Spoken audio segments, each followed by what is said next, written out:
It's monumental and unprecedented because of where we are in the state of the world and this country in particular right now. Like, Black History Month couldn't be more important because, well, you know, on a political level, black people have come through to help keep democracy going, so that makes me feel very happy. And in terms of me as an actor, I am what you might call woke. I think I got woke at 9 years old by Sidney Poitier, and In the Heat of the Night, in that film, and talking about race during that film. It woke me up as a young boy and said I wanted to be an actor, made me recognize the power of the medium. So, in particular this month, as we're going through what we're going through, and we are in the midst of it, it's very important. On one level, too many to mention, but of course, you know, Denzel and the work he did and the type of work he was doing from a young man and up until now has helped move black performances, black actors. You know, it's put them at the very forefront of entertainment, especially in Hollywood, but across the world.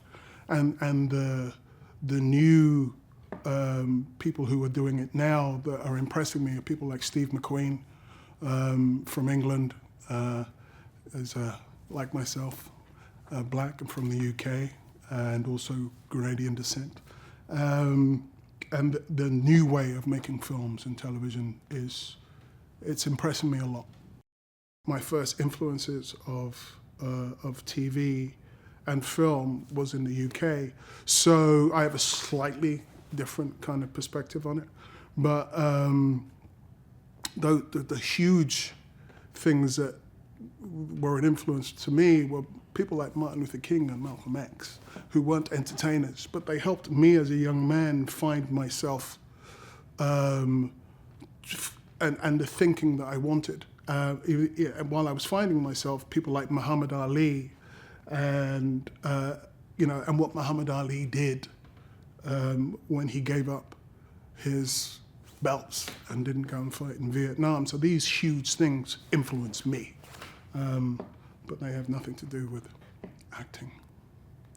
It was really important, you know, with the migration from the West Indians to the UK, you know, and I'm sure it was the same here in the US at one point, but whenever there was a black person on television, you know, black families would turn around and go, oh my God, there's a black person on television. And it was something that was unattainable, you know. You thought, I would love to be able to do that.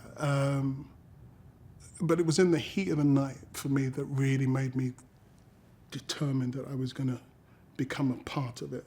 I was only 9 years old, what did I know? But I know for the community, the West Indian community and the African community in the UK, hugely important. And therefore, when I did get on television, and I did a thing called In Sickness and in Health. I think the equivalent here is a comedy show, was All in the Family or something. And I was very aware of the character that I was playing, which was a black home help, gay man.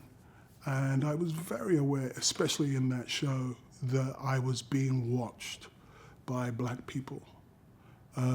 Watching that comedy show and all the politics that came up through the writing. And so very early on in my career, I had to start thinking to myself, I need to have a comment on what's being written about and the point of view, and you can't do it just because it's funny.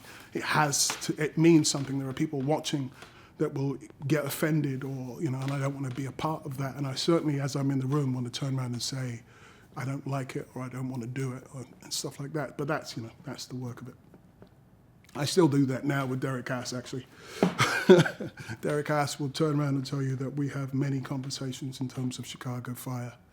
And I'm very pleased with Wolf Films and NBC for taking on board what's happening in the world today and the topical nature of who and what they are. I'm very proud to be a part of this team.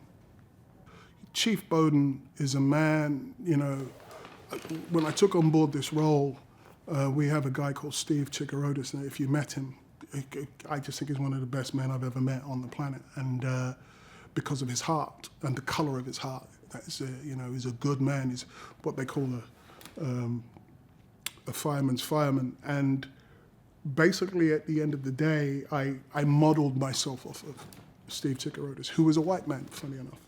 And but that doesn't matter.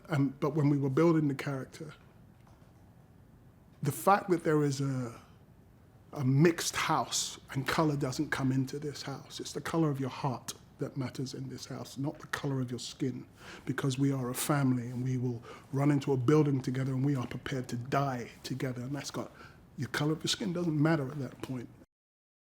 That very first episode, he pushed, my character pushed his kid to become a lieutenant. And the what's the word I'm looking for? The catalyst for telling her how to move forward is this picture from, the 1800s of the first all-black firefighter company in Chicago, and the stuff that they had to endure just to be that, and they became one of the best engine companies in the whole of Chicago. And he says that to kid to inspire her to move forward as a woman of color. Not only are you black, but you're a woman, and therefore you're going to be coming up against it, but you have me behind you, because to recognize that although the system is unfair, it's changing, and it's changing for the better. And that's why I say I'm proud to be a part of this team, because we are topical and we're moving forward. One of the reasons I'm really, really proud is because, we are one Chicago. We are 3 different shows, but we are all one show, and we have all been talking across the board. And we've had Zoom meetings about how to improve ourselves, how to be better, to be more educated in the way forward. And Peter Jankowski and Dick Wolf have led that and given the permission for that to happen, so that we can be the best show out there, and being topical and keeping it real.